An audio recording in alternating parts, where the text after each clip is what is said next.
Bapak, pada saat ini kita akan belajar sebagian dari isi firman Tuhan. Untuk itu pembacaan kita pada malam hari ini itu terdapat di dalam kitab Sakaria pasalnya yang ke-9, ayatnya yang ke-9 sampai dengan 10.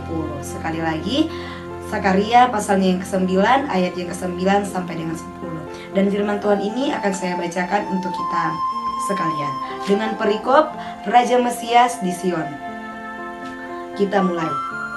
Bersorak-soraklah dengan nyaring, hai putri Sion, bersorak-sorailah, hai putri Yerusalem. Lihat, rajamu datang kepadamu, ia adil dan jaya, ia lemah lembut dan mengendarai seekor keledai beban yang mudah. Ia akan melenyapkan kereta-kereta dari Efraim dan kuda-kuda dari Yerusalem. Busur perang akan dilenyapkan dan ia akan memberitakan damai kepada bangsa-bangsa. Wilayah kekuasaannya akan terbentang dari laut sampai ke laut, dari sungai Efrat sampai ke ujung-ujung bumi. Sekian jauh pembacaan kita. Saat ini kita akan belajar dan merenungkan isi kebenaran firman Tuhan. Judul renungan kita pada malam hari ini yaitu Raja Pembawa Damai bagi umat manusia. Kitab Sakaria adalah bagian dari 12 nabi yang berbicara banyak tentang nubuat dalam pembangunan kembali bait suci. Dalam kitab Sakaria ini banyak menggambarkan ramalannya, menggunakan simbol dan visi akan kedatangan Sang Mesias. Sakaria meramalkan kedatangan Mesias yang akan membawa kebebasan, kedamaian, dan kegembiraan sejati. Nubuatan Sakaria mengenai Mesias yang akan datang inilah yang akan membawa umat manusia hidup di dalam kedamaian dan keselamatan yang sempurna. Kedatangan Kristus membawa damai bagi orang-orang percaya yang mau hidup seturut dengan firman-Nya.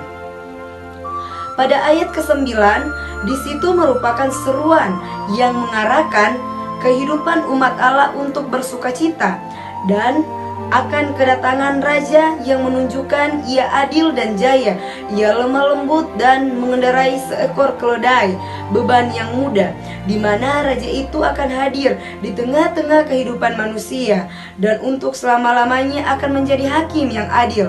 Kuasa damai sejahtera itulah yang dibawa Allah kepada kita sebagai umat-Nya, agar kita hidup di dalam kasih. Dengan demikian, saat ini kita harus memiliki iman kepada Kristus, bukan sebagai umat yang hidup dalam keputusasaan. Namun Allah menyuarakan agar kita hidup dengan bersorak-sorai menyambut kuasa Allah. Ia dengan mengarahkan kita pada pimpinannya yang memimpin pada hidup damai sejahtera. Ayat yang ke-10 di situ merupakan tindakan yang akan dilakukan oleh Raja Damai itu di dalam kehidupan umat yang percaya. Dikutip di situ, ia akan memberitakan damai kepada bangsa-bangsa. Dia akan meniadakan segala perang. Tidak ada lagi kereta-kereta kuda, busur perang, sebab mereka semua akan hidup damai di bawah kekuasaan Sang Mesias, tanpa adanya peperangan lagi. Artinya, dia akan menjadi raja atas seluruh bumi. Dengan demikian dia berkuasa dan bertahta atas seluruh alam ciptaannya. Hal ini menggambarkan bahwa sesungguhnya wilayah kekuasaan Sang Raja Damai itu tak terbatas. Kedamaian akan dikaruniakannya kepada setiap orang yang mau setia dan taat padanya untuk selama-lamanya. Sakaria dengan jelas mengajarkan dalam nubuatannya tentang kedatangan Raja Mesias, Raja Damai, dan Juru Selamat umat manusia. Di zaman sekarang yang begitu pesat ini perkembangannya, kita sebagai manusia terkadang gampang sekali terlarut dalam godaan dosa, apalagi berbicara mengenai kedamaian. Bahkan sekarang ini rasanya damai dalam hati manusia perlahan telah terkikis. Dengan adanya rasa dengki, rasa iri hati yang sangat berlebihan, tidak mau rasanya tersaingi. Bahkan sekarang ini kita banyak melihat peperangan di mana-mana, mulai dari perang saudara dan lebih parahnya lagi perang antara negara yang sampai saat ini belum usai. Inilah bukti nyata bahwa kedamaian di antara kita manusia mulai hilang. kita mulai melupakan bahwa kehadiran Yesus di tengah manusia membawa damai itu seolah-olah hanyalah menjadi kata kiasan, tanpa kita sadari bahwa Yesus telah mati di atas kayu salib untuk menebus dosa kita manusia. Dan itu telah terjadi, sebelumnya telah dinubuatkan di dalam kitab Sakaria ini.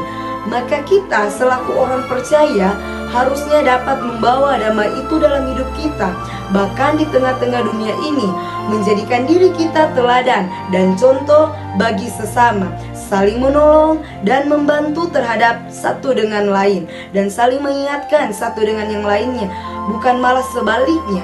Marilah menjadi berkat dengan menciptakan damai, aman dan tentram di tengah-tengah kehidupan ini. Sadarlah bahwa tanpa Tuhan kita bukan siapa-siapa. Jadilah pembawa damai sehingga kasih karunia Kristus itu dinyatakan di dalam dunia ini. Di sini saya mengambil sebuah ilustrasi. Jadi pada suatu hari seorang raja membuat lomba melukis dengan tema damai sejahtera. Pelukis pertama menggambarkan damai sejahtera itu bagaikan sebuah danau biru yang bening dipenuhi dengan ikan-ikan dan langit yang cerah. Pelukis kedua menggambarkan damai sejahtera itu bagaikan sebuah gunung yang hijau, udara sejuk, pohon yang rindang dan air jernih yang mengalir. Pelukis ketiga menggambarkan damai sejahtera itu bagaikan sebuah lautan hitam yang luas, langit yang gelap, angin kencang, tetapi terdapat satu batu karang yang berlubang, terdapat seekor burung pipit yang bersilurian di situ. Dari perlombaan ini, raja menyatakan bahwa pemenangnya adalah pelukis ketiga, karena damai sejahtera bukan saja tentang yang nyaman dan baik-baik saja, tanpa ada permasalahan yang dihadapi, namun pastinya ada banyak masalah yang akan kita hadapi. Disitulah kuasa dan kasih Tuhan akan dinyatakan. Dari sini Raja Damai itu datang untuk melakukan pemulihan bagi umatnya yang masih hidup di dalam dosa, dengan menarik keluar dan membawa damai kepada kehidupannya. Saudara-saudara yang dikasihi oleh Tuhan, jadi renungan kita di saat ini mengajarkan kita untuk selalu berharap penuh kepada Tuhan yang memimpin kehidupan kita, karena hanya Dialah yang sanggup menolong kita, membawa damai ke dalam hidup kita. Apalagi bagi kita kaula muda, ada saja pergumulan, tantangan hidup yang membuat kita jauh dari Tuhan, bahkan jauh dari kata damai.